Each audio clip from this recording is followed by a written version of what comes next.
Bonsoir à tous et bienvenue. Avant que la vidéo ne commence, je voudrais simplement adresser un immense merci à tous mes incroyables mécènes. Merci à vous tous d'aider à faire vivre la chaîne. Si vous souhaitez en savoir plus sur comment devenir mécène et obtenir des avantages vraiment sympas, vous trouverez toutes les informations dans la description, et cela aide à maintenir Mortis Media à flot. Alors merci à tous, et la star Patreon du jour est Araceli Aman. Merci beaucoup. Mais sans plus tarder, il est temps de s'installer confortablement pour la super soirée extra longue d'histoire de Skimwalker. Alors laissez l'obscurité prendre le contrôle. Cette histoire ne m'est pas arrivée, mais je l'ai entendue de nombreuses fois en grandissant. Mes grands-parents possédaient 32 hectares à environ 30 km à l'est de Snowflake, Arizona. Ils s'étaient installés sur cette terre au début des années 80, après que mon grand-père ait pris sa retraite de la mine à San Miguel, Arizona. La terre était assez stérile. Je ne sais pas pourquoi ils ont choisi de l'acheter. Des falaises d'écraux de grès rouge et des ravines asséchées que traverse le paysage, parsemées de genévriers et de cèdres, avec du sable rouge partout. Je suppose qu'à l'époque, la terre était bon marché. Il n'avait pas de voisins proches. Les plus proches étaient en environ 1 mile, c'était ma tante et mon oncle. Le voisin le plus proche après eux était un homme nommé Stoddard. Je n'ai jamais su son prénom, juste Stoddard. Il vivait à environ 6 km de chez mes grands-parents, au pied de l'une des falaises de grès. C'était un éleveur de bétail, un vrai connard, d'après ce que disaient mes grands-parents. Il pensait qu'il possédait tout et qu'il avait le droit de faire ce qu'il voulait. Plus d'une fois, mon grand-père avait surpris Stoddard en train de couper la clôture en fil de fer barbelé de mon grand-père pour laisser son bétail entrer sur les terres de mon grand-père pour y paître. Maintenant, cette région est pleine d'anciennes ruines, Anasazi Pueblo. La plupart d'entre elles ont été détruites par des éleveurs avec des pelleteuses qui s'abeuvaient des tuiles, qui essayaient très exprès de trouver des poteries un petit peu à vendre. Je suis sûr que Stoddard était l'un d'eux. Donc, l'histoire raconte qu'un jour, après avoir perdu un veau, Stoddard tombe sur une grotte scellée par une énorme dalle de grès contre l'un des flancs de la falaise. Curieux, il a utilisé une pelleteuse pour enlever le rocher. Après être entré à l'intérieur, il découvre qu'il s'agit d'une grotte funéraire Anasazi. Je suis sûr qu'il était ravi. Il commence à prendre des objets dans la grotte funéraire et à les vendre. Eh bien, à partir de ce moment-là, il a eu vraiment la poisse. D'abord, il a perdu environ un demi-million de dollars à la bourse. Ensuite, tout son bétail est tombé malade et est mort. Ruiné financièrement, il subit un autre coup dur. Sa femme est diagnostiquée avec une maladie extrêmement rare. Et elle meurt. Puis Stoddard est projeté de son cheval et perd l'usage de ses jambes. Tout cela se passe en l'espace de quelques années. Il raconte à tout le monde qu'il les est maudits à cause de l'enterrement Anasazi. Ils engraient. Stoddard remet tous les artefacts à leur place et il scelle la grotte. Avec le rocher. Il abandonne toutes ses affaires et part une nuit. C'était à la fin des années de 1980. Avançons de quelques années depuis que Stoddard a abandonné sa maison de ranch. La terre et la maison sont achetées par un homme de Californie. Il met la maison de ranch en location. Ma tante est enceinte de son premier fils et décide de déménager de San Miguel à Snowflake pour être plus proche de ses parents. La maison de Stoddard est entièrement meublée, alors ma tante et son mari emménagent. Ils trouvent un emploi de nuit à l'usine de papier locale. C'est vraiment effrayant là-bas la nuit. Au début, Santo, ça semble être un petit endroit sympa. Effrayant la nuit, mais pas trop mal. Puis des choses étranges commencent à se produire. Ma tante commence à entendre des chants faibles et des tambours la nuit. Elle n'y a pas prêté attention. Elle avait une voisine hippie qui vivait à environ 1 mile de là, sur la falaise. Alors elle se dit que ça doit être eux qui font des trucs de hippies. Mais elle ne peut pas s'empêcher de sentir que quelqu'un ou quelque chose l'observe tout le temps. Elle commence à faire des cauchemars toutes les nuits, mais elle met ça sur le compte de la solitude et des hormones. Elle finit par en parler à mon grand-père, et il lui prête son chien pour lui tenir compagnie la nuit. Elle conduit le chien là-bas, et il refuse de sortir du coffre. Les poils sur son dos, les poils dressés, et il grogne. Elle est effrayée, mais se dit qu'il a peut-être vu un lapin ou quelque chose, et elle le traîne dans la maison. Le chien fixe la porte et grogne. Cette nuit-là, il grogne et aboie toute la nuit. Les tambours et les chants sont plus forts. Le lendemain matin, ma tante trouve des empreintes de pieds humains nus autour de la maison. Donc cela dure environ une semaine. Le chien aboie et grogne la nuit. Des cauchemars quand elle finit par dormir et des empreintes de pas le matin. Puis les chants et les tambours deviennent de plus en plus forts. Elle finit par avoir l'impression de perdre la tête. Alors elle demande à ma grand-mère de venir chez elle et de passer la nuit avec elle. Ma grand-mère est plus qu'heureuse. Après avoir terminé ses corvées, elle se rend chez elle en prévoyant de préparer un bon repas à ma tante. C'est en fin d'après-midi. Ma tante s'allonge pour faire une sieste, rassurée maintenant que ma grand-mère est là. Ma grand-mère décide de faire une petite promenade au pied de la falaise. Ma grand-mère était une personne très religieuse. Elle était très active à l'église et a consacré sa vie à Jésus. Lorsqu'elle partait faire sa petite promenade, elle aimait chercher des tessons de poterie ou des pointes de flèches.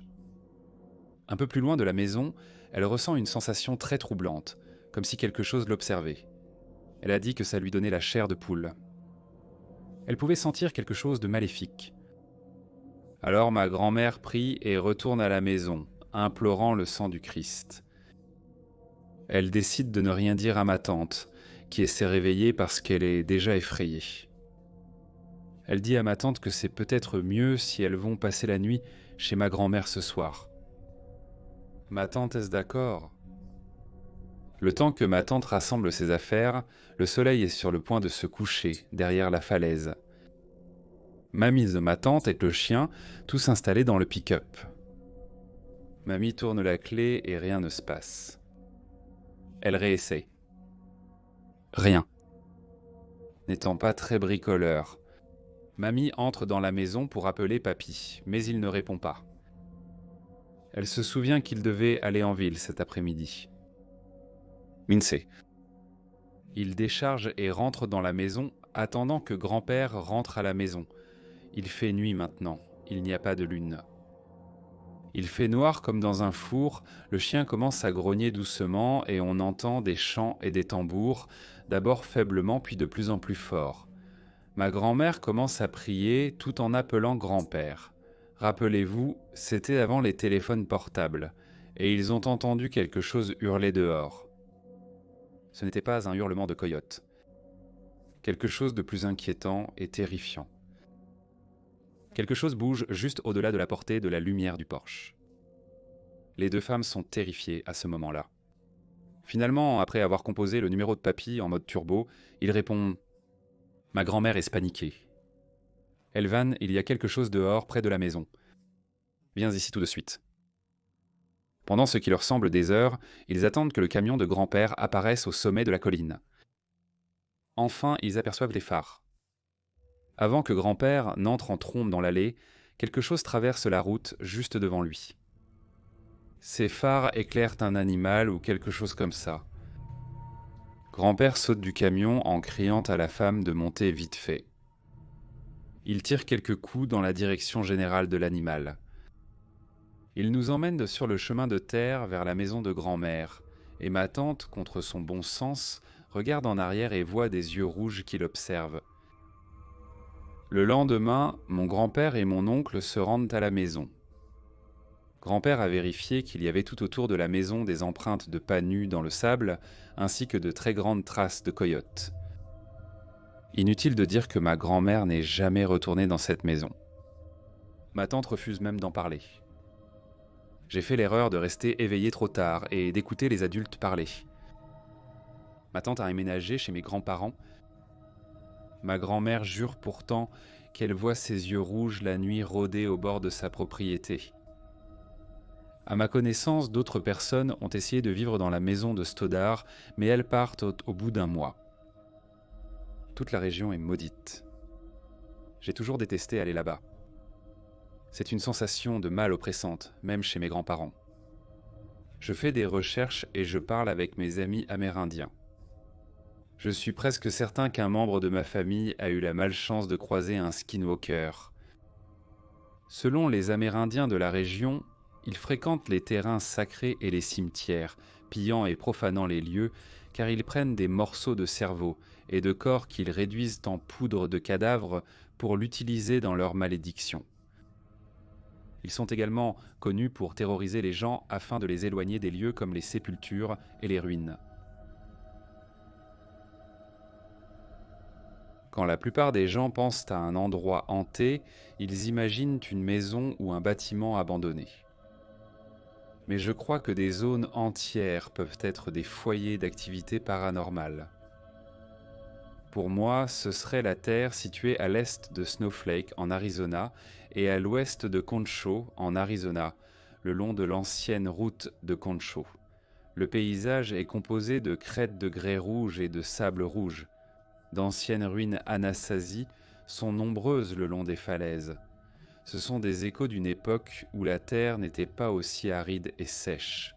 Des cèdres noueux et tordus parsèment la terre le long des grands lits de rivières asséchées, où poussent de rares bosquets de peupliers. Mes grands-parents possédaient 32 hectares de terre, à environ 32 kilomètres à l'est de Snowflake. Les habitants de Snowflake appellent cette région Out East. La maison mobile de mes grands-parents était posée au sommet d'une colline qui s'élève doucement. À environ 1 mile au sud, au bas de la colline, ma tante et mon oncle avaient construit une maison à 3 niveaux où ils vivaient avec leurs 2 fils et leurs 2 filles. La maison avait une disposition soignée. De l'avant, elle ne semblait avoir que 2 étages. Mais à l'arrière, en raison de la pente de la colline, le sous-sol était visible. Une grande terrasse en bois entourait la partie centrale de la maison. La maison faisait face à l'ouest et, à l'est, la colline descendait lentement vers un ravin. Depuis la terrasse arrière, on pouvait voir la montagne sacrée Zuni et la vallée de la petite rivière Colorado près de St. John's, en Arizona. Cette histoire est le récit de l'expérience terrifiante que mon cousin aîné Sam a vécue durant l'été 1991. C'était la fin du mois de juin. Sam avait 17 ans. Alors que la plupart des gens de son âge profitèrent de leurs vacances d'été, Sam non. Il avait assisté à une énorme fête de fin d'études et s'était saoulé comme un cochon. Malheureusement pour lui, le bureau du shérif avait également assisté à la fête, et il avait reçu une contravention pour consommation d'alcool par un mineur, une probation, un sévère réprimande et une punition à la maison pour tout l'été. Sa mère lui a même confisqué les clés de son pick-up pour lequel il avait travaillé tout l'été dernier afin de l'acheter. Le voilà coincé au milieu de nulle part. Il était quand même resté assez occupé, en aidant nos grands-parents qui vivaient en haut de la colline. Après être rentré à la maison en fin d'après-midi, il a remarqué que leur voisin Jeff, qui habitait à environ 8 km à l'ouest, s'était arrêté pour rendre visite à son père, Bill. Jeff était l'un de ces types hippies. Il était cool et tout. Mais tout le monde soupçonnait qu'il avait probablement un peu trop abusé du lysergique acide diéthylamide dans les années 70. Jeff avait une maison au sommet de la falaise, qui était adjacente à celle de Stoddard. Bill et Jeff étaient bons sur le porche en train de discuter quand Sam s'est approché. Il a dit bonjour à Jeff. Et Jeff lui a demandé si Sam voulait l'aider avec un projet sur sa propriété. Il a dit qu'il le paierait quelques centaines de dollars pour 1 ou 2 semaines de travail. Et Sam a accepté. Un peu d'argent pour faire la fête quand ses parents partiraient tout peu la semaine prochaine pour leur voyage au Nebraska avec nos grands-parents. Le lendemain matin, Bill a rendu ses clés à Sam pour qu'il puisse aller chez Jeff. Quand il est arrivé, Jeff chargeait des pelles et du matériel dans son camion. Sam n'avait pas demandé ce qu'ils allaient en faire. Mais en voyant les pelles, il a supposé qu'ils allaient probablement remplacer des poteaux de clôture. Jeff lui a dit de monter dans le camion. Et ils sont partis vers le nord le long du sommet de la falaise sur une piste de terre à peine visible. Le sommet de la falaise offrait une bonne vue sur les environs. On pouvait voir la périphérie de Snowflake et le grand lit de rivière asséché parsemé de peupliers à l'ouest. Les montagnes blanches dominaient l'horizon au sud. Au nord, les mesas près de Hellbrook étaient moins visibles. À l'est, il y avait une petite vallée, le long d'un petit ruisseau asséché. Il pouvait distinguer le toit de la maison de Stoddard. La maison de Stoddard, pensa-t-il, lui fit parcourir un frisson dans le dos et lui donna la chair de poule. Il repoussa au fond de son esprit les histoires de ce qui s'était passé là-bas. Ils contournèrent une petite alcôve de grès et Jeff arrêta le camion. Devant eux se trouvait une grande ruine. Sam avait grandi dans l'Est et avait vu de nombreuses ruines Anasazi. Cela ressemblait à un grand tas de grès friable. Mais en y regardant de plus près, on voyait des tessons de poterie partout, comme dans presque toutes les ruines. Celles-ci avaient de grands trous où quelqu'un avait utilisé une pelleteuse pour chercher des pots à un moment donné. Sam ressentit un malaise. Jeff a dû voir son visage, car Sam a dit qu'il a commencé à expliquer que son projet était de fouiller la ruine. Il avait un grand projet. Il allait fouiller la ruine et ouvrir un musée sur sa propriété avec tous les objets tanks qu'il trouverait. Il ferait payer environ 5 $ aux gens pour venir voir. Sam a fait remarquer que fouiller dans des ruines, ce n'était pas illégal. Et Jeff lui a répondu « Pas si tu possèdes le terrain où ça se trouve ». Sam se sentait encore plus mal à l'aise. Et qu'en est-il de mettre les esprits en colère? Jeff a ri à cela. « Tu parles de chez Stoddard ?» Sam acquiesça d'un signe de tête. « Ne te méprends pas, Sam. Ta tante et ta grand-mère sont des personnes gentilles et honnêtes. Mais je ne pensais pas que c'étaient des esprits indiens. Je pense qu'elles ont entendu des rumeurs en ville sur ce qui est arrivé à Stoddard et elles se sont affolées toutes seules. En plus, il a dit que ce n'était pas un enterrement. Il n'y a pas de corps ici. » Sam dit maintenant qu'il aurait dû écouter le sentiment qui lui disait de partir. Mais il dit qu'il a ignoré ce sentiment et a commencé à pelleter. Vers midi, Jeff est allé chez lui pour préparer le déjeuner pour Sam et lui. Sam est resté sur les ruines. Il a dit qu'il n'y avait pas vraiment pensé sur le moment, mais il a remarqué qu'il régnait un silence extrême autour des ruines. Il n'y avait aucun signe, ou de bruit d'oiseaux, même pas de cigales, qui normalement, à cette période de l'année, ne se taisent jamais. Il a dit qu'avec le vent, il jurait entendre des voix lointaines, mais il a mis ça sur le compte de la peur que lui inspirait l'endroit de Stoddard, qui n'était qu'à environ 1 mile de là. Quand Jeff est revenu avec leur sandwich, il a aussi apporté un appareil photo pour qu'ils puissent en documenter leur progrès et mettre les photos au musée. Jeff a demandé à Sam de le prendre en photo dans la pièce qu'ils avaient dégagée et avec les objets. Alors ils ont travaillé pendant 1 semaine. Ils n'avançaient pas beaucoup. Ils n'avaient pas trouvé grand-chose. Un petit pot, quelques perles et une demi-matami. Sam était content d'avoir un jour de congé. Toute la semaine, il avait combattu le sentiment que quelque chose de mauvais allait arriver. Il était heureux de s'éloigner des ruines pendant un moment. Il ne dormait pas bien non plus. Une nuit, il rêva que son lit avait tremblé. Après un week-end plutôt calme, Sam est retourné chez Jeff lundi matin. À sa grande surprise, il y avait une pelleteuse garée dans son allée. Un autre voisin l'avait prêtée à Jeff. Jeff était excité, parce que maintenant, il pouvait faire plus de progrès. Ils ont fait beaucoup de progrès. Ils ont découvert 3 à 4 pièces et ont trouvé d'autres artefacts. Mardi et mercredi se passant de la même façon. Plus de pièces, plus d'artefacts, tout en prenant des photos. Après avoir rempli 4 pellicules, Jeff les apporte en ville pour les faire développer. C'était bien avant les téléphones avec appareil photo et les appareils photo numériques, à l'époque où il fallait environ 10 jours pour faire développer ces photos, d'ailleurs.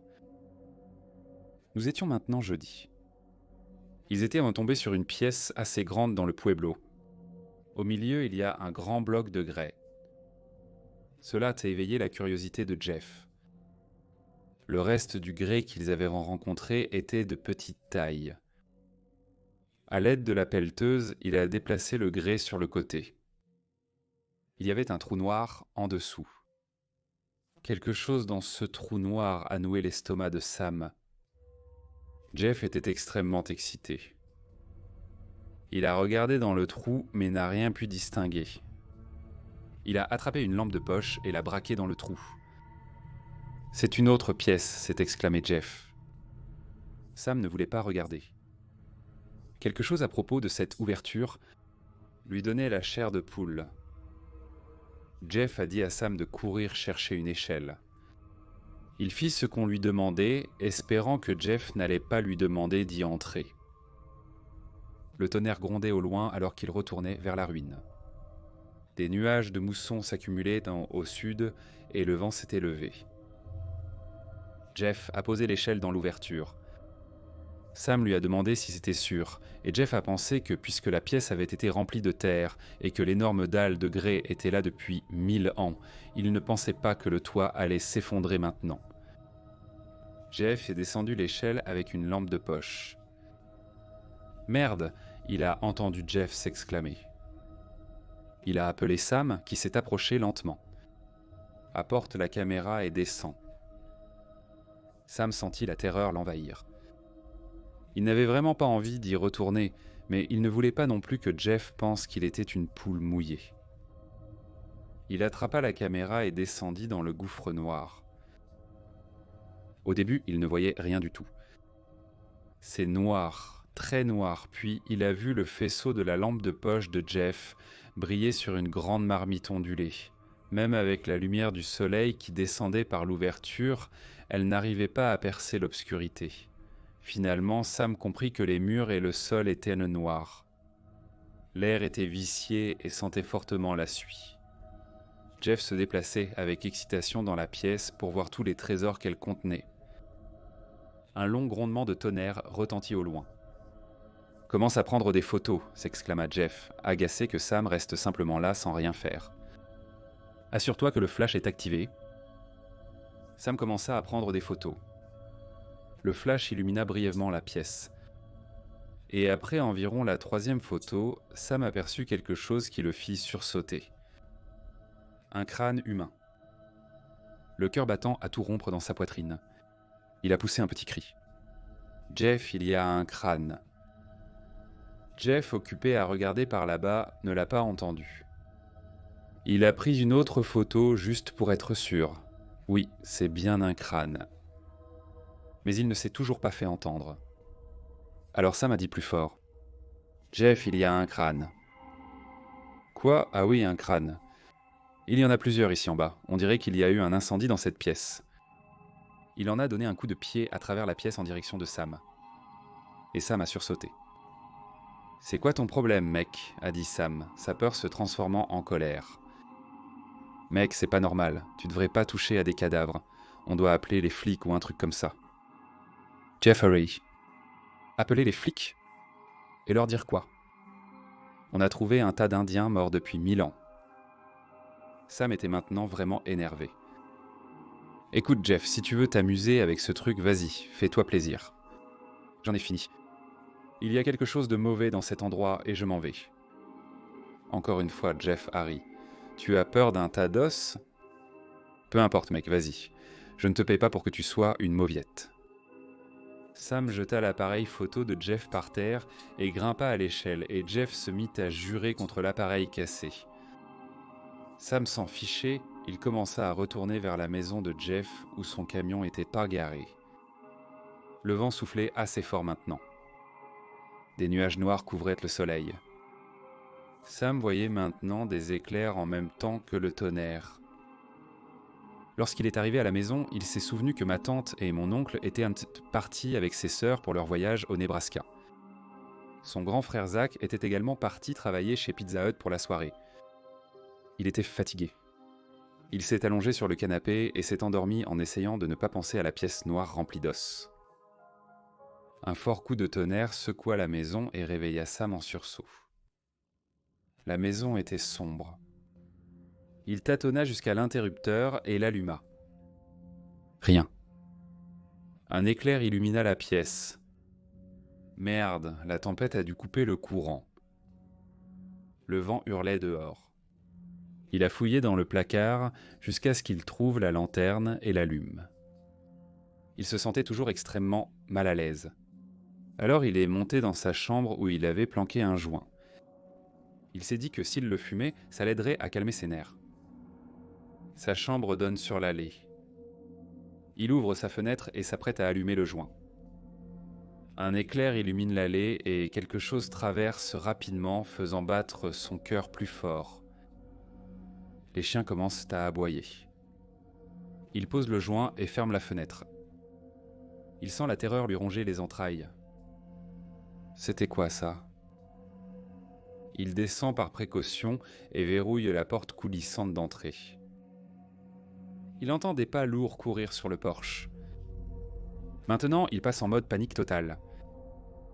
Merde, la porte latérale. Il traverse le salon en courant et trébuche sur une chaise. Les chiens s'affolent, grognent et aboient. Il aperçoit quelque chose passer devant la fenêtre du salon, éclairée par un éclair. Il arrive à la porte, tâtonnant pour ouvrir la serrure. Quoi que ce soit dehors, ça tient la poignée. Elle commence à tourner. Il claque le verrou.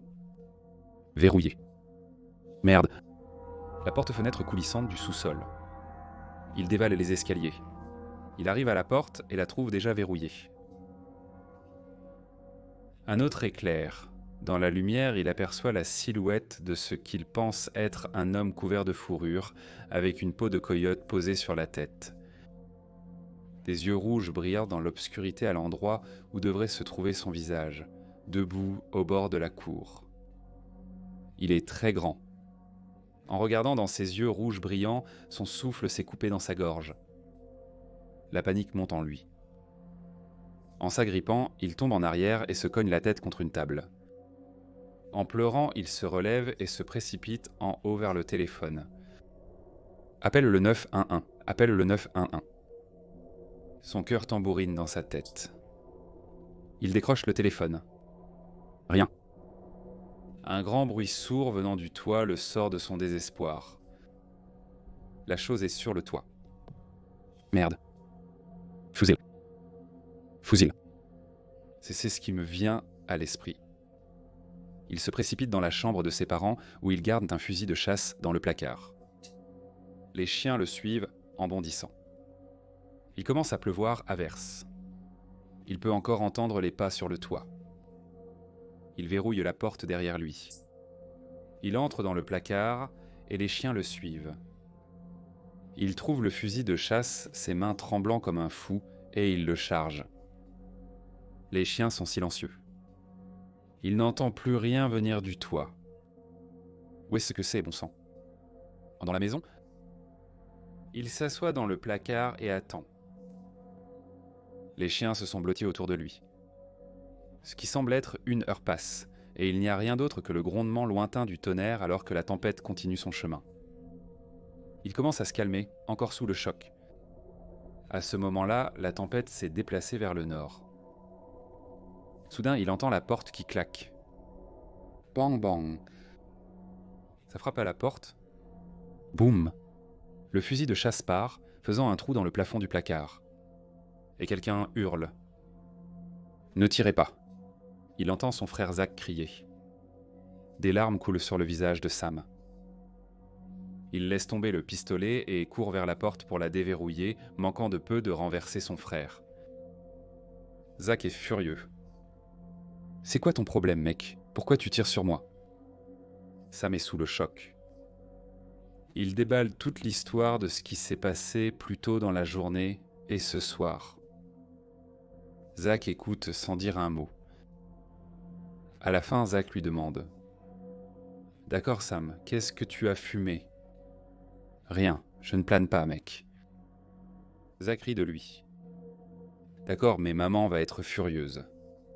Non seulement parce que tu as fait un énorme trou dans leur placard, mais aussi à cause de toutes les traces de boue partout. Tu ferais mieux de tout nettoyer. » Quelle boue ? Et comment Zach est-il entré ? La maison était fermée à clé. Il a demandé à Zach, et Zach lui a dit que la porte-fenêtre était grande ouverte. L'électricité était revenue à un moment donné pendant qu'il était dans le placard. Comme Zach l'avait dit, il y avait des empreintes de pas nus dans la boue rouge tout autour de la maison. Ce n'était pas lui. Il a montré à Zach ses chaussures, ses pieds nus, et que les empreintes étaient bien plus grandes que ses pieds. David était d'accord, je parie que c'était Jeff. Zach en conclut. Il est probablement venu t'embêter parce qu'il est énervé que tu aies démissionné et cassé sa caméra. Il savait que tu étais effrayé. Alors il a pensé qu'il allait t'embêter. Sam n'était pas sûr. Mais ça lui a fait se sentir un peu mieux. Ouais, il se dit Jeff, ce connard. Je n'ai sûrement pas bien fermé le loquet de la porte coulissante. Le bruit sur le toit devait être le vent qui arrachait des bardeaux du toit. Tout commençait à avoir du sens. Lui et Zach boivent dans quelques bières que leur père avait laissées dans le frigo. Ils nettoient sans à la boue du mieux qu'ils peuvent. Et après avoir un peu bu, ils ont décidé qu'ils iraient voir Jeff le matin pour lui parler en face. Zach dit qu'il devait payer un supplément à Sam puisqu'il devait maintenant louer un nettoyeur de tapis pour nettoyer le désordre que Jeff avait causé. Finalement, ils décident d'aller en ville. L'un de leurs amis organise une fête. Je ne pense pas que l'un ou l'autre d'entre eux voulait rester là-bas. La fête est une fête qui se passe en pleine cambrousse avec un grand feu de camp. Il y a environ 20 ados là-bas. Sam a du mal à profiter de la fête. Il a sans cesse l'impression que quelque chose l'observe. La bière n'a pas bon goût et il ne socialise pas vraiment avec ses amis. Il lui demande ce qui ne va pas, mais il dit simplement qu'il est fatigué. La pleine lune se lève à l'est, projetant sa lumière étrange sur les falaises de grès et les cèdres. Sam regarde au-delà de la lumière du feu et aperçoit quelque chose bouger juste hors de portée de la lumière. Ça se déplace derrière un buisson. Ça doit être quelqu'un qui fait pipi, pense-t-il. Mais son instinct n'est pas d'accord. Soudain, un hurlement étrange et guttural perce la nuit. Sam sursaute. Il regarde autour de lui, mais personne d'autre ne semble avoir entendu quoi que ce soit.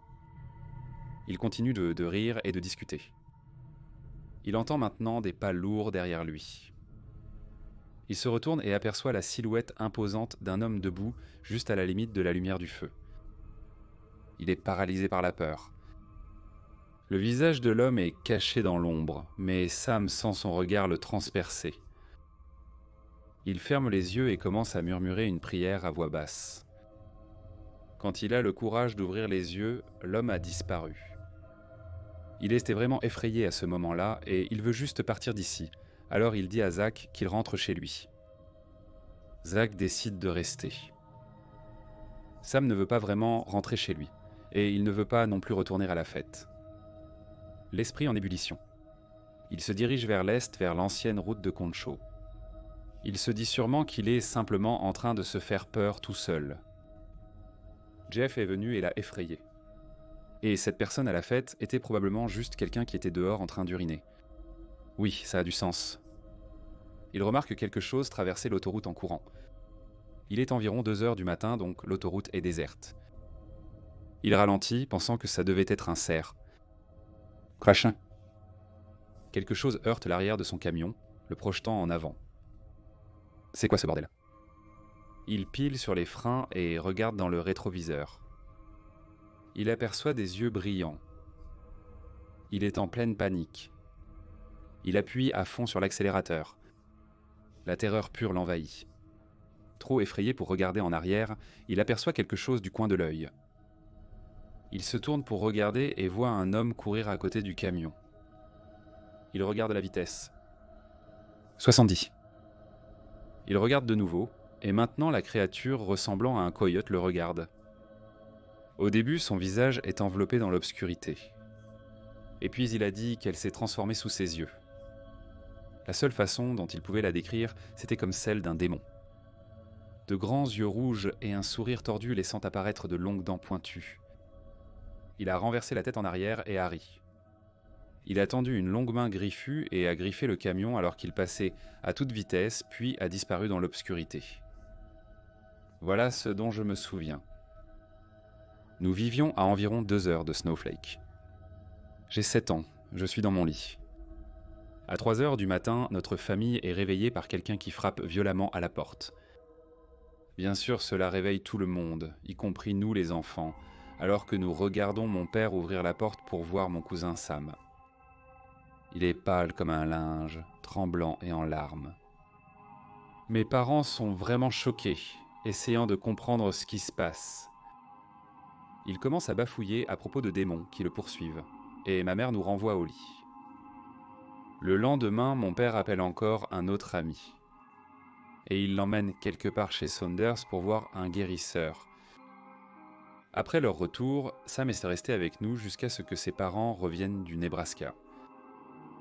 Quand il rentre enfin chez lui, il ne voit plus jamais rien. Des années plus tard, quand j'étais plus âgé et que nous sommes devenus plus proches, je lui ai demandé ce qui s'était passé cette nuit-là, celle où il était venu à la maison, et il m'a raconté à contre-cœur. Plus tard, j'ai demandé à mes parents et ils ont confirmé la même histoire qu'il leur avait racontée. Moins une dernière partie. Donc, le matin où Sam s'est présenté chez nous, Zach et son grand frère sont allés chez Jeff pour récupérer l'argent de Sam. Quand il est arrivé, Jeff n'était pas là. La porte de la maison était grande ouverte. L'intérieur était saccagé. Les meubles étaient renversés et cassés. Jeff est finalement parti pendant environ 6 mois. Tout le monde se demandait où il était parti. Personne ne savait vraiment rien sur sa famille, juste qu'il venait d'un coin du Midwest. À un moment donné, ma grand-mère a déposé un signalement de disparition auprès du bureau du shérif. Mais plus tard, le shérif l'a informé que Jeff était de retour dans l'Est. Quand il finit enfin par revenir, il est émacié et on dirait qu'il a pris 20 ans. Tout le monde se demande si c'était à cause de la drogue. Avançons de 5 ou 6 ans. Mes grands-parents invitent Jeff à passer Thanksgiving chez eux. Sam a obtenu son diplôme et a déménagé depuis longtemps, mais il est là pour Thanksgiving.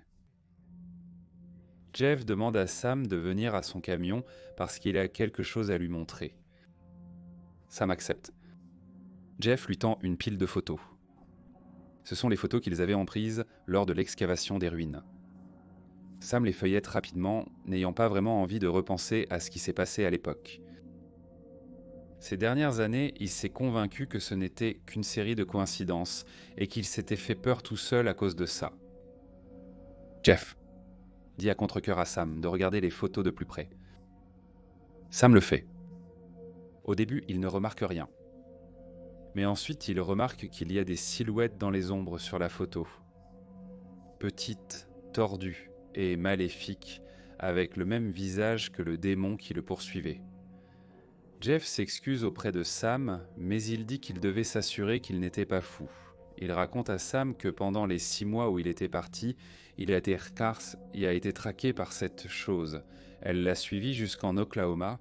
Finalement, il a demandé l'aide d'un homme médecine. Il a rendu les artefacts pour remplir la ruine. Et Sam a dit qu'il ne savait pas ce qui était arrivé aux photos. Et il ne voulait pas savoir. Il y a toujours eu quelque chose dans le fait d'être dans les bois qui m'a fasciné. Je me suis retrouvé en expédition au plus profond de la forêt. Pour être plus précis, la High Peaks Wilderness, qui est une zone située dans l'Adirondacks. J'ai emmené un pote avec moi, mais vous pouvez l'appeler maître des sentiers, ainsi qu'une amie à moi que nous appellerons Nymphe. Les sentiers ici sont interminables, de magnifiques chaînes de montagnes remplies de kilomètres et de kilomètres de forêts denses. Une véritable définition de la beauté et du danger. Après avoir marché presque toute la journée, nous avons dû parcourir à peine 5 km et demi. Trailmaster a trouvé un bon endroit pour que nous puissions nous installer pour la nuit. Une légère brise soufflait du nord-est, alors que le soleil était sur le point de se coucher. Nous avons estimé qu'il restait 2 heures et demie de lumière du jour. Trailmaster est allé ramasser du bois et Nymph est allé chercher de l'eau dans un ruisseau à proximité. Je me suis occupé de monter nos 3 tentes pour la nuit. Tout à coup, Nymph est revenue en courant au camp sans les gourdes. Le bruit de son halètement, suivi du moment où elle s'est effondrée à genoux sur la terre, a suffi à me laisser sans voix. Crois-moi quand je dis que je connais Nymph. C'est inhabituel qu'elle halète aussi fort. Nymph! J'ai fait de mon mieux pour la calmer, en essayant d'obtenir des réponses. Qu'est-ce qui ne va pas? Je lui ai demandé. Juste au moment où Trailmaster est revenu avec un fagot de bois. Qu'est-ce qu'elle a? Demanda-t-il. C'est ce que Nymph nous a dit. Elle venait d'arriver au ruisseau et avait trouvé un bon endroit. Elle était en train de remplir sa gourde, et c'est alors qu'elle a entendu le bruit cliché d'une brindille qui craque. Le bruit ne l'a pas vraiment surprise, mais ce sont plutôt les événements qui ont suivi. Le bruit venait de l'autre côté du ruisseau. Elle l'a ignoré, pensant que c'était un animal probablement effrayé par sa présence, et a continué à remplir. Puis elle l'entendit de nouveau, sauf que le bruit était plus fort et semblait beaucoup plus proche cette fois. Cela l'a pris par surprise et son instinct la força à regarder dans la direction d'où venait le bruit. Ce qu'elle entendit ensuite fut un grognement audible, du genre qu'un cerf de Virginie mâle pourrait faire. Un sentiment de terreur l'envahit. Elle avait l'impression qu'elle n'aurait pas dû être là. Suivie par la soudaine impression d'être observée, cela la rendait extrêmement mal à l'aise, presque au point de la désorienter. Elle se leva, fit quelques pas en arrière, et ce qu'elle vit alors de l'autre côté du ruisseau. Obstruée par les arbres, elle ne distinguait qu'une grande paire d'atlas, et ce qui ressemblait à des jambes des pattes arrière, suivies de forts grognements. Elle pensa que cela aurait pu être un cerf, mais son bon sens reprit le dessus. Et elle se demanda quel cerf n'aurait pas peur des humains aussi proches. Elle courut jusqu'au camp, où les grognements devinrent plus forts et commencèrent à sembler presque menaçants. « Tu es sûr ?» Maître de piste demanda, avec une pointe d'incertitude dans la voix. Nymphe ne lui répondit même pas. À la place, elle lui lança un regard froid. C'était très probablement un cerf. « As-tu peur des cerfs ?» a dit Trailmaster. Moi, en revanche, j'ai accordé le bénéfice du doute à Nymphe. Nymphe, même dans son état actuel, était capable de décrire ce qu'elle voyait, entendait et ressentait. Ce sont ses sens et une intuition qui l'ont poussée à s'enfuir. Maître de piste a choisi d'aller examiner la zone où Nymphe s'était trouvée auparavant. Nymphe était réticente et a dit qu'elle n'y retournerait pas. Alors Maître de piste est parti seul. Nymphe est restée au camp avec moi qui me demandait si nous devions déplacer notre campement. J'avais besoin d'un rapport avant de pouvoir prendre une décision. Lorsque Maître des Sentiers est arrivé dans la zone du ruisseau où Nymphe s'était trouvée, voici ce qu'il a observé. Des empreintes de pas qui étaient très probablement celles de Nymphe allant en direction de notre camp. Des gourdes vides sur le sol. Et de l'autre côté du ruisseau, il y avait des traces ressemblant à celles d'un animal, peut-être un cerf. Le seul problème était l'espacement des traces et le fait qu'il semblait manquer quelque chose à leur sujet. Un cerf marche généralement à 4 pattes. Après une inspection plus approfondie, Trailmaster en a conclu que ce cerf avait probablement marché sur ses pattes arrière. Le prince a tracé un sentier. La piste semblait émerger de quelque part dans les bois, continuer sur quelques mètres, puis s'arrêter à l'autre bord du ruisseau, avant de faire demi-tour et de repartir dans la direction d'où elle venait, sans chevaucher la première série de traces. Maître des Sentiers a plus tard admis que cela l'avait effrayé, et lui aussi avait ressenti ce malaise. Il est revenu au camp une demi-heure plus tard avec nos gourdes remplies. Même si nous avions voulu bouger, cela aurait été presque impossible car le soleil avait déjà commencé à se coucher. 2 heures et demie plus tard, nos tentes étaient mises à monter, le feu de camp allumé et le dîner servi. Nous avons décidé qu'il valait mieux que l'un de nous reste éveillé en permanence jusqu'à l'aube. Il faisait tout simplement trop sombre pour bouger à ce moment-là. Ma tente était à seulement 1 pied de celle de Nymphe. Il y avait une bonne raison à cela. La tente du maître de piste avait été installée à 5 bons mètres de là parce qu'il avait le sommeil léger. Nous avons dû rapprocher sa tente de la nôtre.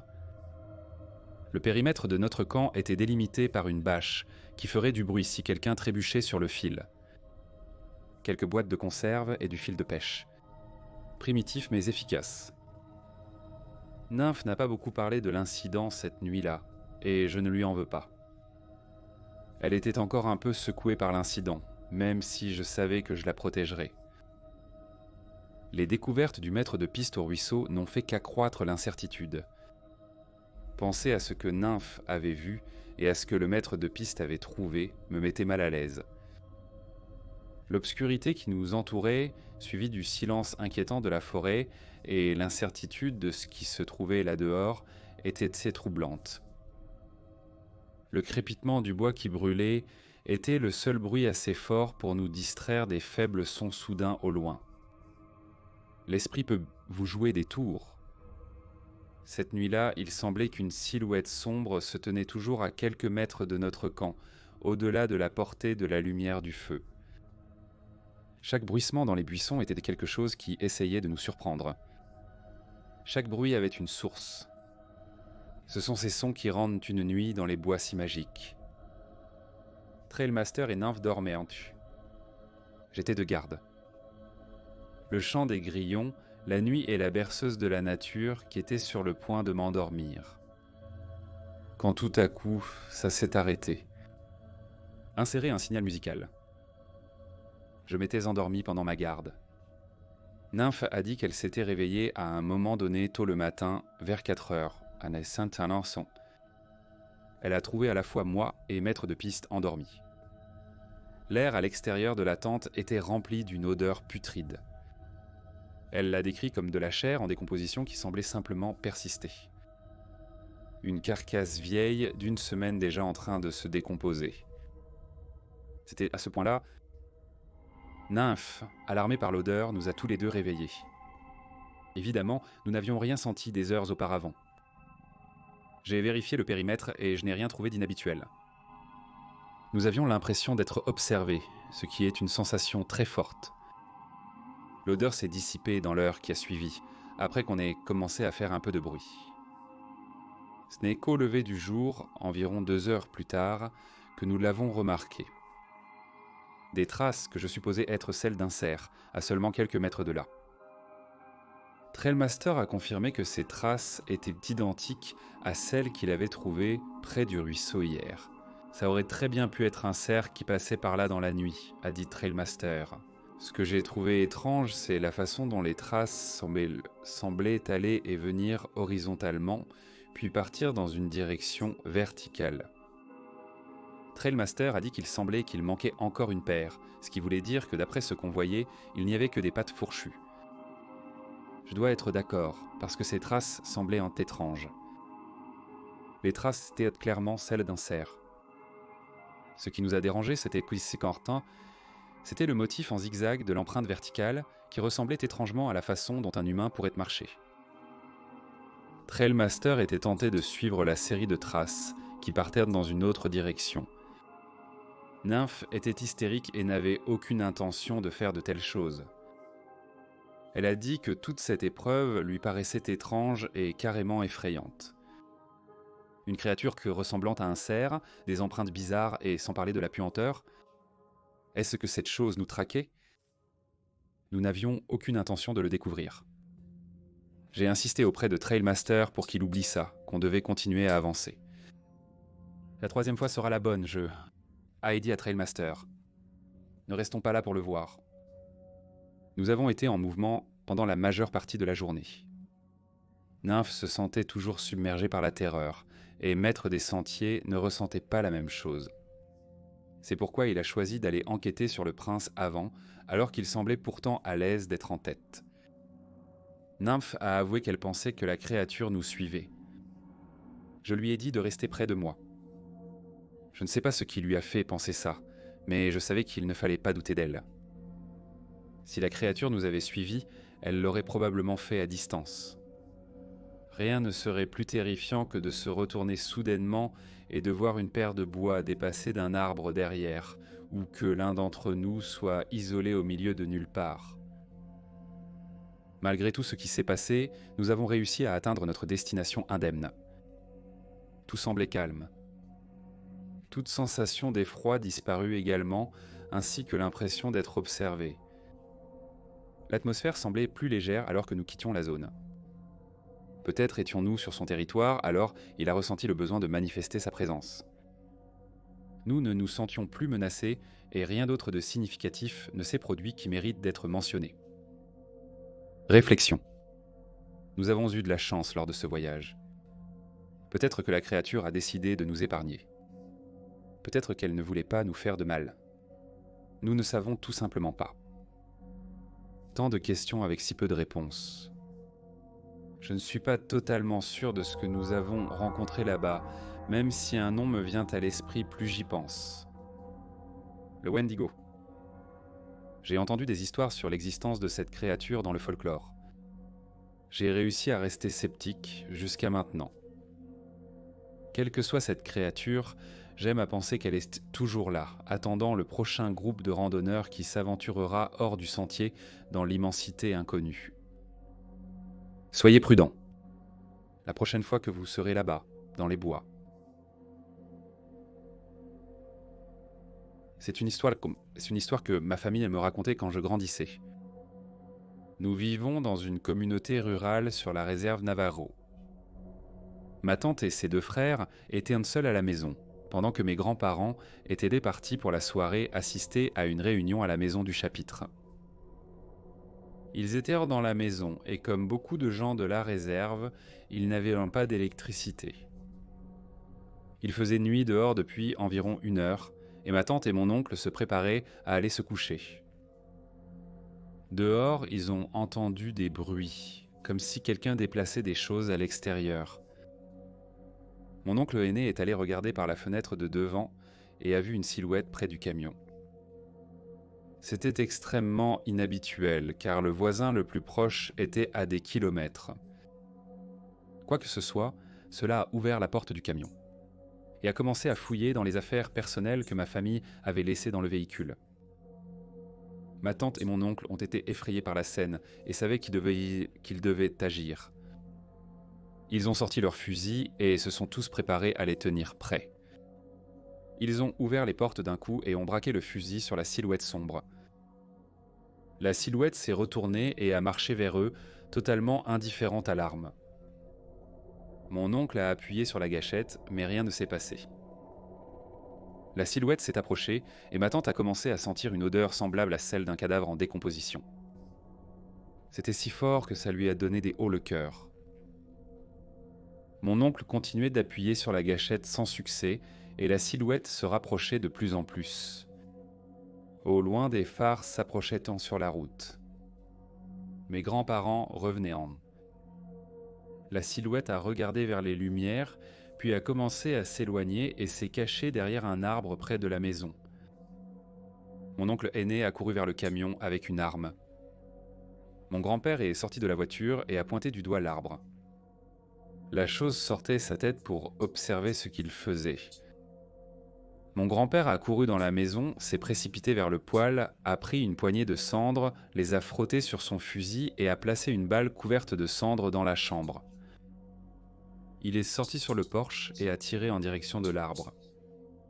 Et quoi que ce soit, cette chose-là ne s'attendait pas à ce que le fusil parte. Le coup de feu a résonné et la silhouette sombre s'est mise à courir. Ma grand-mère a poursuivi ma tante à l'intérieur et mes oncles et mon grand-père sont partis à sa poursuite. Il n'y avait pas beaucoup de routes ou de sentiers. Et donc mon grand-père et mon oncle ont poursuivi la silhouette.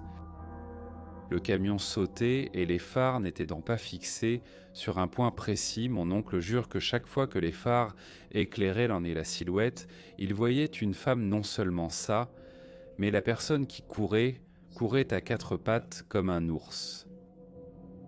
Mon grand-père a finalement arrêté le camion et alors qu'il s'approchait du fossé qui descendait d'environ 6 mètres, il est sorti et a commencé à crier en navajo.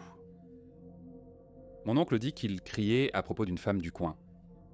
Il criait qu'il n'avait pas peur, qu'il savait que c'était elle et qu'elle devait laisser sa famille tranquille.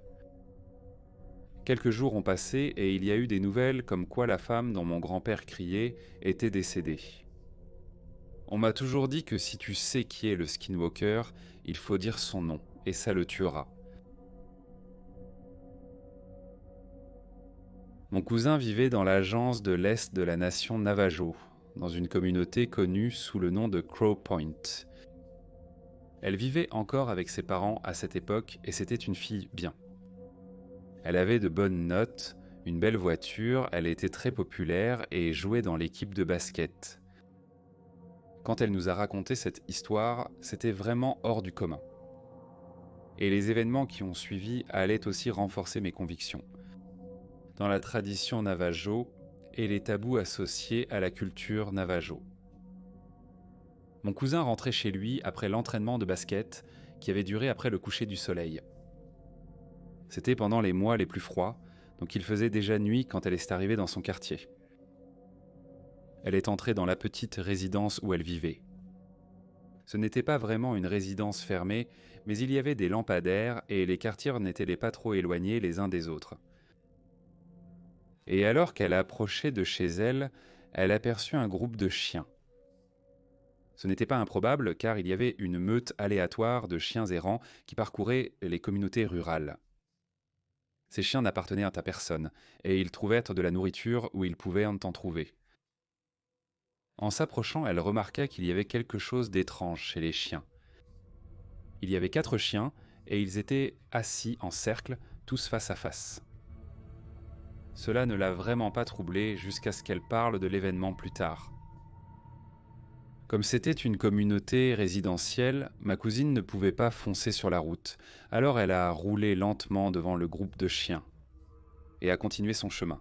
Alors qu'elle continuait à conduire, elle a remarqué du coin de l'œil que quelque chose courait à côté de sa voiture. Elle a tourné la tête pour voir qu'un chien brun du groupe trottinait à côté de sa voiture. Cela ne la dérangeait pas jusqu'à ce qu'elle soit heurtée par un dos d'âne placé stratégiquement. L'impact du dos d'âne a fait vaciller toute sa voiture. Elle regarda de nouveau le chien qui continuait tranquillement à suivre la voiture. Elle essaya d'ignorer le chien et tenta d'accélérer en gardant à l'esprit l'emplacement des dos d'âne. Le chien continua à suivre le rythme. Ma cousine a finalement dû s'arrêter à un arrêt de bus. Elle a commencé à se sentir extrêmement mal à l'aise et à essayer de garder les yeux fixés devant elle. Mais la curiosité a fini par l'emporter. Elle a regardé le chien. Il faisait face vers l'avant. Elle a continué à fixer. Et c'est à ce moment-là que le chien a tourné la tête. Au lieu du visage d'un chien, il y avait le visage plat d'un homme couvert de poils et souriant jusqu'aux oreilles. La peur traversa son corps. Ma cousine appuya à fond sur la pédale sans oser regarder dans son rétroviseur. Elle atteignit sa maison et parvint à peine à franchir la porte. Affaiblie par la peur. Ma tante s'est approchée d'elle et ma cousine a commencé à sangloter. Elle a tout raconté à ma tante. Et elles ont fixé un rendez-vous avec un guérisseur le lendemain.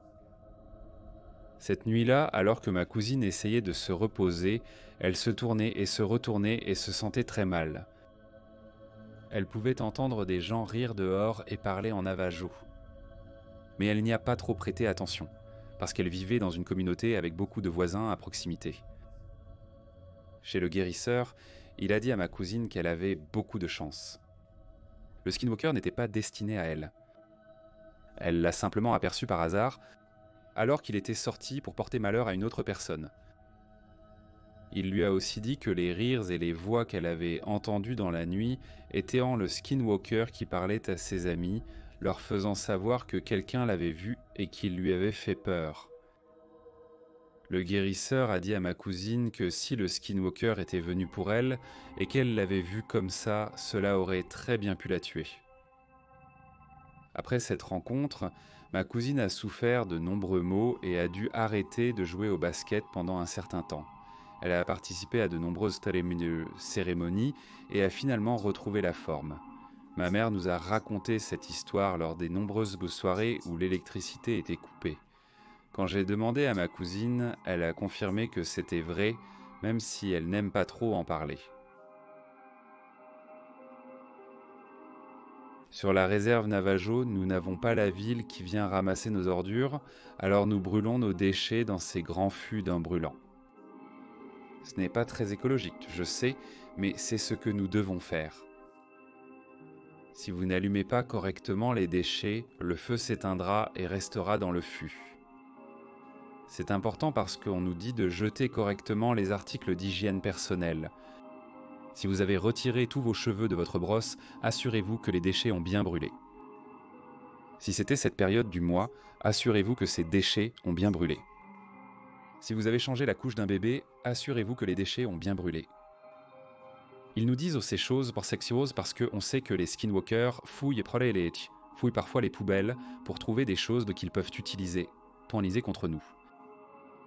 Ils utilisent les objets auxquels nous avons été brièvement liés pour nous porter malheur en s'en servant. Donc les membres de ma famille participent au sport du rodéo. Donc pour s'entraîner, ils ont un mannequin de lasso et ils prennent chacun leur tour pour le lasser. Mes deux cousins s'amusaient dehors et prenaient chacun leur tour pour lancer la corde sur le faux veau. Les anciens insistent toujours pour qu'on ne reste pas dehors après le coucher du soleil, surtout sur la réserve, où il fait noir comme dans un four et qu'il n'y a personne à des kilomètres à la ronde. Mais mes cousins ne sont pas du genre superstitieux. Et ils étaient sous le lampadaire, mes cousins plaisantaient, riaient, ils passaient un super moment, et ça change quand mon cousin aîné regarde vers le tonneau brûlé, une silhouette sombre est penchée et fouille dans les ordures qui n'ont pas brûlé. Mes cousins élaborent un plan. Ils vont prendre une arme, des bâtons et des pierres et aller chasser quoi que ce soit. Ils se déplacent stratégiquement pour pouvoir prendre la silhouette à revers, puis ils lui foncent dessus à toute vitesse. Et commencent à crier, à brandir leurs bâtons et à lancer leurs pierres. Mon cousin a dit qu'ils arrivaient à le suivre pour la plupart, jusqu'à ce que la silhouette passe sous le lampadaire. Ce que pensait mon cousin, c'est que c'était probablement une personne ou une chèvre. Mais pourquoi penserait-il que c'était une personne ? Parce que la chèvre courait sur ses pattes arrière. Ils ont arrêté de courir et la peur leur a glacé le dos lorsque la silhouette s'est enfuie dans l'obscurité. Se sentant nerveux et n'acceptant pas vraiment ce qu'ils venaient de voir, ils ont recommencé à attacher le mannequin. Il y avait maintenant un silence gênant parmi les garçons. Il venait on de voir quelque chose d'inhabituel. Mais en parler maintenant le rendrait réel. Étaient-ils fous ? Ont-ils vraiment vu un skinwalker ? Les garçons ont attaché le mannequin en silence jusqu'à ce que l'un d'eux regarde vers l'arbre. Il y avait une tête qui les regardait en dépassant. S'ils n'y prêtaient pas attention, quoi que ce soit, cela passerait la tête derrière l'arbre et les fixerait. Quand ils regardaient en direction de l'arbre, cela se retirait rapidement et disparaissait de leur vue. C'en était trop et mes cousins sont retournés en courant dans la maison. Ils l'ont raconté à leurs parents et mon oncle est sorti pour vérifier. C'était toujours là, sortant la tête et la rentrant derrière l'arbre. Mon oncle a chargé son fusil et a commencé à marcher vers lui. Il a visé et appuyé sur la gâchette, mais rien ne s'est passé. Le fusil s'est enrayé. Quoi que ce soit, il a commencé à courir. Mais c'était tellement rapide, comme une ombre, comme le décrivent ensemble mes cousins. Quand il est parti, mon oncle est entré et a donné au garçon une sérieuse leçon sur le fait de rester dehors tard. Le lendemain, mon cousin a dit à mon oncle que quoi que ce soit, ça avait fouillé dans la poubelle. Ils sont allés enquêter, et la créature avait sorti beaucoup de choses de la poubelle. Ce qui était étrange, c'était les traces. Des empreintes de chèvres étaient montées partout dans la zone. Ils ont suivi la piste et ils ont trouvé une couche pour bébé à quelques mètres du tonneau. Quoi qu'ils aient vu cette nuit-là avait une intention très malveillante. Mes cousins disent Gosactins que, au bien que la vision était impie, ils savent ce qu'ils ont vu et maintiennent en leur affirmation. La réserve Navajo est la plus grande réserve des États-Unis. Elle s'étend au Nouveau-Mexique, en Utah, au Colorado et en Arizona. Cette histoire se déroule dans la région nord-est de l'Arizona, près d'Indian Wells. Elle a été racontée par des gens de cette région, mais si vous allez vers l'ouest sur la route d'État numéro 15. En direction de Dilken, vous arrivez à un tronçon de route qui descend dans une petite vallée. Je me souviens d'avoir emprunté cette route dans ma jeunesse. Si vous regardiez l'horizon, il semblait que la route continuait sans fin. Puis soudain, votre voiture était attirée vers le bas par la gravité en suivant la route. J'avais toujours des papillons dans le ventre quand on descendait la pente. Quand j'ai entendu l'histoire de cette route, j'ai ressenti une sensation étrange dans mon ventre. Un homme rentrait chez lui un soir et il était très tard. C'était un trajet qu'il avait déjà fait auparavant, donc ça ne le dérangeait pas trop. Quand on conduit dans la réserve, parfois il n'y a aucun moyen d'empêcher le bétail de se retrouver sur la route. Pas de clôture signifie qu'il faut être encore plus vigilant. On m'a toujours dit de faire attention au cheval noir. Si vous voyez un cheval noir, alors vous serez capable de voir tout ce qui pourrait traverser devant votre véhicule. Donc cet homme rentre chez lui en voiture sans vraiment faire attention. Et il descend la pente en voiture. Mais dès qu'il arrive au fond de la vallée, il le voit, mais il n'a pas assez de temps pour réagir. Soudain, un cheval surgit de l'obscurité. Il freine brusquement, mais il n'arrive pas à s'arrêter et percute le cheval avec son camion. L'impact n'était pas suffisant pour déclencher les airbags, mais l'homme a été sérieusement secoué par l'incident. Il allume ses feux de détresse et sort de la voiture pour évaluer les dégâts. L'avant de la voiture était enfoncé et l'un des phares n'était plus beau. Il a juré à haute voix. C'était l'un des pires endroits pour avoir un accident, et il n'avait pas de réseau pour appeler à l'aide. Puis il se souvint du cheval. L'homme étant monté dans la cabine de son camion, a sorti une petite lampe de poche porte-clés et a commencé à éclairer autour de lui pour chercher l'animal blessé. Il entendit des bruits, mais ils ne ressemblaient pas à ceux d'un cheval. Il était certain d'avoir percuté un cheval. En s'approchant des bruits, il pouvait voir la fourrure de l'animal bouger à cause de sa respiration saccadée. En s'approchant, il commença à réaliser ce que c'était. C'était une femme âgée, nue, enveloppée dans une grande peau. Elle gémissait de douleur. L'homme s'est arrêté net, pris de faiblesse par la peur. Il a reculé en titubant jusqu'à son camion et, bien qu'il ait subi de nombreux dégâts, il a réussi à le démarrer et est parti. Une fois qu'il a pu capter du réseau, il a appelé les autorités. Une ambulance est arrivée sur place et a récupéré la femme. Elle a été conduite dans un établissement de santé local, car de nombreux membres du personnel médical étaient Navajo. Personne ne voulait la toucher. La femme était connue dans la communauté et on pensait qu'elle était alitée. C'était choquant parce qu'elle était si loin de chez elle. Et l'état dans lequel elle se trouvait était extrêmement rebutant. Elle portait encore sa tenue lorsqu'elle est arrivée à l'hôpital. Les infirmières ont appelé sa famille pour qu'elle vienne. Quand la famille est arrivée, ils ont enlevé sa peau et ses bijoux. Le personnel était très effrayé, mais certains membres du personnel non navajo ont quand même continué à s'occuper d'elle.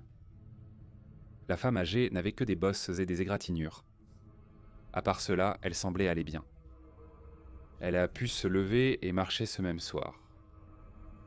Alice est rentrée chez elle avec sa famille, ce soir-là. Mais après quelques jours, elle est décédée. Dans la culture Navajo, si tu découvres qui est un skinwalker, tu as le pouvoir de le détruire. Après que la communauté autour d'Indian Wells a découvert qui, ou plutôt ce qu'était cette femme, il était certain que son temps était terminé. Dans la tradition Navajo, les skinwalkers sont considérés comme des sorciers, mais ils n'ont pas toujours été vus ainsi. Feu, ma grand-mère, qui était une femme médecine pratiquant la voie des bénédictions, m'a raconté les origines du skinwalker. Être un skinwalker n'a pas toujours été considéré comme une mauvaise chose. En fait, on les considérait comme des personnes dotées de dons incroyables. Ils pouvaient vraiment se transformer en n'importe quel animal, parcourir de grandes distances très rapidement, imiter la voix des gens, et certains étaient bien connus pour utiliser la magie. Pendant la colonisation, les skinwalkers étaient utilisés pour transmettre des messages entre les camps de guerre et espionner les ennemis sans être détectés. Avoir les capacités d'un skinwalker était un don. Quand nous avons perdu, le bien de la communauté est passé au second plan, et les gens ont commencé à se concentrer sur eux-mêmes, au lieu de partager ce qu'ils avaient sain. Les gens ont commencé à s'occuper de leur propre famille, à revendiquer des propriétés et du bétail. Et il y avait des gens qui ont tiré la courte paille. La jalousie est une chose terrible. Les gens sont devenus jaloux les uns des autres, et voulaient plus que les personnes plus chanceuses perdent ce qu'elles avaient. Ils se sont tournés vers les skinwalkers qui avaient tendance à des pouvoirs surnaturels pour exaucer leurs souhaits. Être un skinwalker n'est pas un don. Tu te condamnes à une vie de malheur et de colère. Pour devenir un skinwalker, tu dois sacrifier quelqu'un que tu aimes. Beaucoup, beaucoup. Cela montre que tu es vraiment engagé dans la dépravation. Ce qui est intéressant, c'est que tu pourrais avoir rencontré un skinwalker sans même le savoir. Ce sont des gens comme toi ou moi qui ont choisi la voie qui fera du mal aux autres. Les Navajos veulent se séparer de la mort sous toutes ses formes. Nous brûlons les vêtements et les objets personnels des proches décédés. Et il est très tabou de garder quoi que ce soit qui appartient aux morts. Garder de tels objets peut rendre une personne malade ou lui faire subir des événements horribles dans sa vie. Cependant, les skinwalkers s'entourent à mesure de la mort. On sait que les skinwalkers pilent les tombes et fouillent dans les ordures des gens. Ils utilisent encore des os et des cheveux provenant des morts ainsi que des objets personnels de leurs victimes pour créer des paquets. Ils placent ces paquets près de la maison d'une personne et le malheur s'abattra sur elle. Donc revenons à l'histoire. Ma sœur aînée marche vers le rythme de son propre tambour. Et cette histoire parle d'elle. Dans sa jeunesse, ma sœur s'intéressait beaucoup au monde du rodéo. Ma famille avait en fait un héritage assez impressionnant en ce qui concerne ce sport. Mes sœurs ne participaient pas à ces compétitions, mais elles avaient beaucoup d'amis et de membres de la famille qui les laissaient venir regarder. Mes deux sœurs voyageaient dans le sud-ouest, suivant le circuit de rodéo. Le mode de vie des cow-boys n'est pas toujours glamour, et il peut être marqué par l'alcoolisme, la drogue et la dépression. Malheureusement, cela a affecté ma sœur, et elle a eu des ennuis avec la justice. Ma sœur risquait la prison, et la famille était très inquiète de ce qui pouvait lui arriver. C'était vraiment inhabituel. Ma mère est allée voir un guérisseur local, ils ont discuté des prochaines étapes, et ils ont décidé d'organiser une cérémonie pour ma grande sœur. Quelques jours ont passé, et c'était le moment de la cérémonie. Le guérisseur et sa femme sont arrivés un peu après le crépuscule. Ils sont entrés dans notre maison et nous leur avons servi la nourriture que nous avions préparée, le lit. Tout le monde a discuté un peu et quand nous avons fini de manger et de nettoyer, il était temps de commencer. Tout le monde s'est assis dans le salon en formant un grand cercle. Le guérisseur s'est assis à l'extrémité ouest de la pièce. Ma sœur aînée s'est assise à sa gauche. Au centre du cercle se trouvait un grand tas de sable dont le dessus était lissé. Mon oncle a pris ses braises du feu et les a déposées sur le sable. L'homme médecine priait en navajo et chantait des chants de bénédiction. Cela a continué jusque dans la nuit. Au point culminant de la cérémonie, l'homme médecine s'est tourné vers ma sœur aînée et lui a dit qu'il devait sortir prier dans l'obscurité. Il lui a dit de ne pas regarder autour d'elle pendant qu'il chantait et de garder les yeux fixés sur lui. L'homme médecine, ma sœur et mon oncle sont sortis. L'homme médecine s'est retourné et a commencé à chanter dans l'obscurité. Ma sœur le regardait chanter, essayant de ne se concentrer que sur lui. Puis elle l'a entendu. Au loin, elle a entendu quelqu'un siffler. Cela lui a donné la nausée. Nos aînés nous disent que les tabous de notre culture commencent dès le plus jeune âge.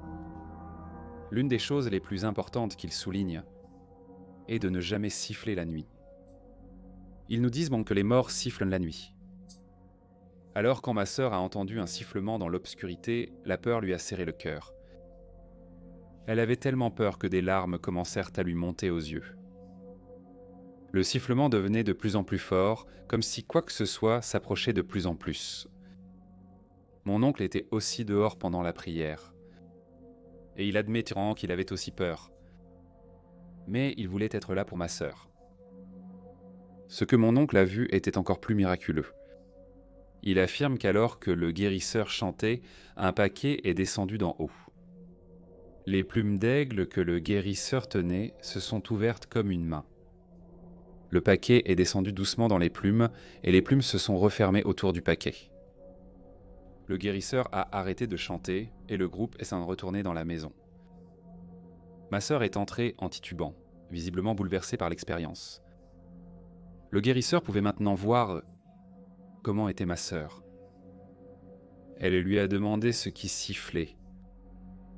Il lui a dit que c'était un skinwalker et qu'il essayait de rappeler le paquet. Nous nous sommes rassemblés pour voir ce qu'il y avait dans le paquet. Le guérisseur a ouvert pour voir ce qui semblait être une pochette en cuir. À l'intérieur, il y avait un os d'environ 1 pouce de large et 3 pouces de long. En y regardant de plus près, l'os était creusé et d'autres objets étaient entassés à l'intérieur de l'os, puis placés dans le sac avec des brindilles et de la terre. Il a disséqué l'os pour y trouver des cheveux sur un morceau de chemise, tous deux appartenant à ma sœur, ainsi qu'un minuscule dessin d'une femme derrière des barreaux. Quoi que ce soit qui appelait ce paquet avait de très mauvaises intentions envers ma sœur. Heureusement, après la cérémonie, toutes les accusations contre ma sœur ont été abandonnées. J'ai demandé à ma sœur ce qu'ils avaient fait du paquet, et elle m'a dit qu'elle n'en était pas vraiment sûre.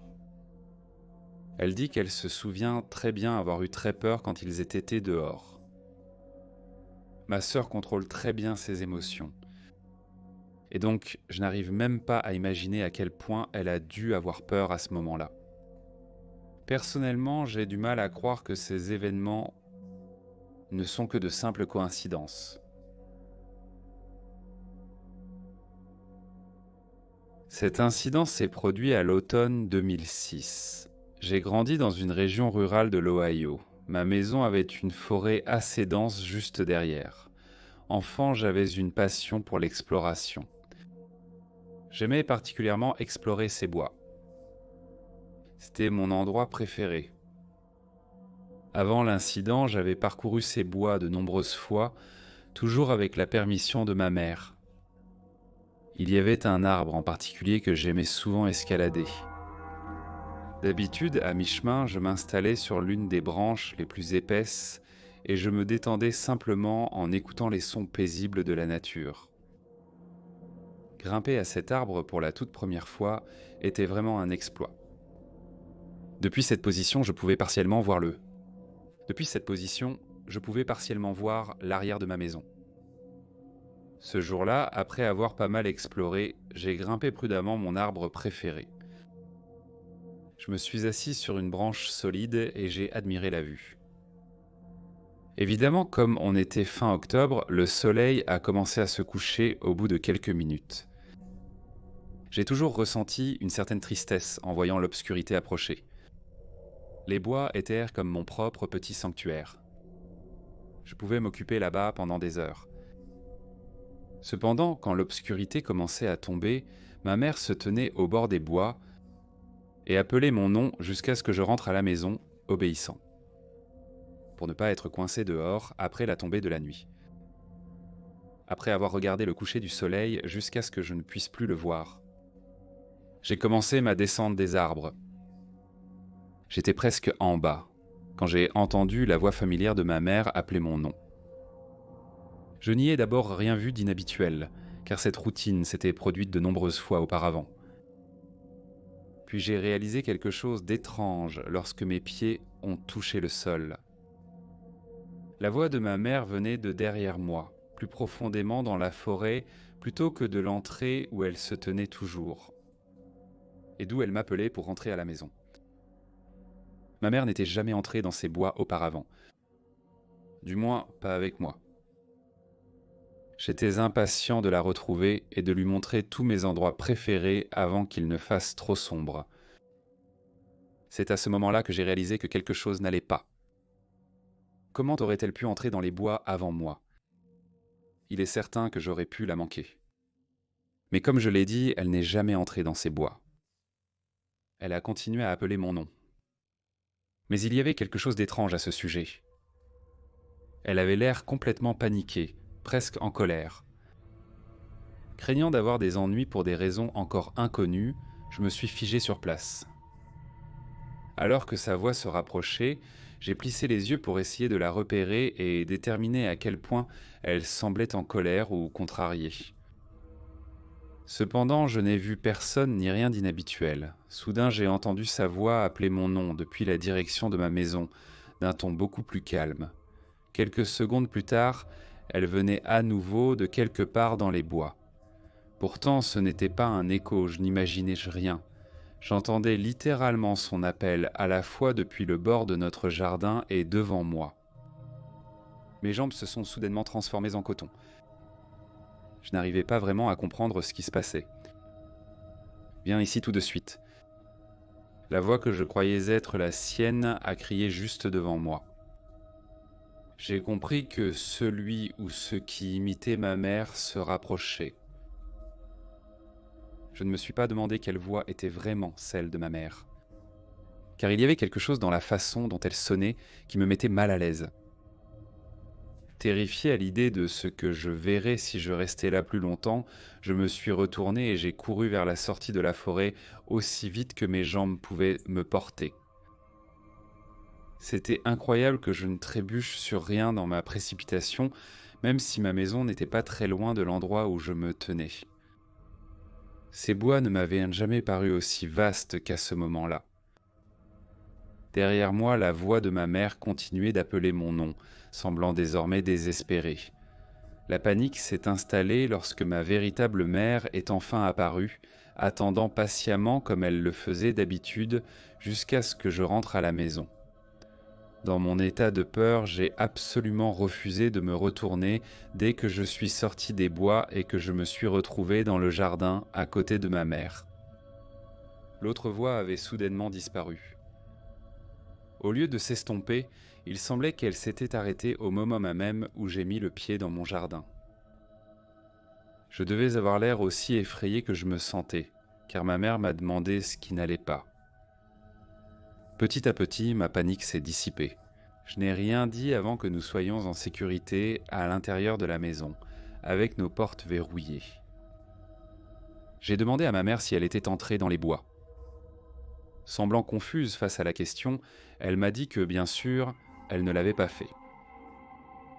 Avec cette confirmation, j'ai demandé avec hésitation si elle avait entendu quelqu'un d'autre appeler mon nom et crier. La réponse à cette question était non. Bien que j'étais encore très secoué, j'ai réussi à expliquer tout ce qui s'était passé aussi clairement et rationnellement que possible. Ma mère était surprise et nonchalante face à toute la situation, expliquant que j'avais dû simplement l'imaginer, et que je passais beaucoup trop de temps là-bas tout seul. L'incident dans ces bois est resté gravé en moi jusqu'à aujourd'hui. Je peux encore entendre cette voix aussi claire que de l'eau de roche. Qui que ce soit ou quoi que ce soit qui appelait mon nom avait exactement la même voix que ma mère. Mais je sais que ce n'était pas elle. Non seulement elle m'attendait dehors, mais la voix sonnait aussi étrange d'une manière que je ne peux pas vraiment expliquer. Je ne suis pas retourné dans les bois avant d'avoir 17 ans. Et même à ce moment-là, je ne restais jamais très longtemps. J'ai minutieusement examiné toutes les explications possibles. Mais aucune d'entre elles ne semble vraiment plausible. Ce n'était certainement pas ma mère qui faisait une farce. Il n'y avait aucun moyen qu'elle ait pu réussir ça. Sans parler du fait qu'elle n'a jamais été du genre à faire des farces. Je doute aussi fortement que ce soit quelqu'un d'autre. Parce que, comme je l'ai déjà dit, nous vivions dans une région rurale. Le voisin le plus proche était à au moins 1 mile de distance. Et je ne connaissais personnellement aucun d'entre eux. Comment aurait-il pu connaître mon nom ainsi que savoir où me trouver ? Depuis, nous avons déménagé de cette maison.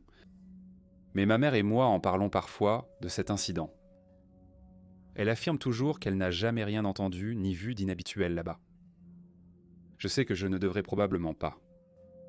Mais ce qui s'est passé dans ces bois continue de me déranger. J'ai passé de nombreuses heures là-bas avant ce jour-là, et il ne s'est jamais rien passé d'inhabituel. La meilleure explication que j'ai à ce stade, c'est un double, ou peut-être un démon. Je ne suis pas sûr. Si quelqu'un a des explications possibles sur ce qui a pu se passer, j'aimerais les entendre. Salut les gars, c'est Mort ici, et merci beaucoup de m'avoir écouté. Je vais être honnête, je pense que ça pourrait être... Non, je vais juste le dire. Je pense que ce sont les meilleures histoires de Skinwalker que j'ai jamais lues. Sincèrement, vraiment, ce sont parmi les meilleures histoires que j'ai jamais lues, en général, pour être honnête. De premier ordre, j'ajoute ça à ma playlist, Le meilleur de Mort, qui, si tu es nouveau et que tu ne l'as pas encore découverte, contient certaines des meilleures histoires que j'ai jamais lues. Et tu sais, je la recommande vraiment. Je n'y ajoute pas de vidéos souvent, mais quand je le fais, ça veut dire qu'elles sont la crème de la crème. Alors n'hésite pas à aller voir ça.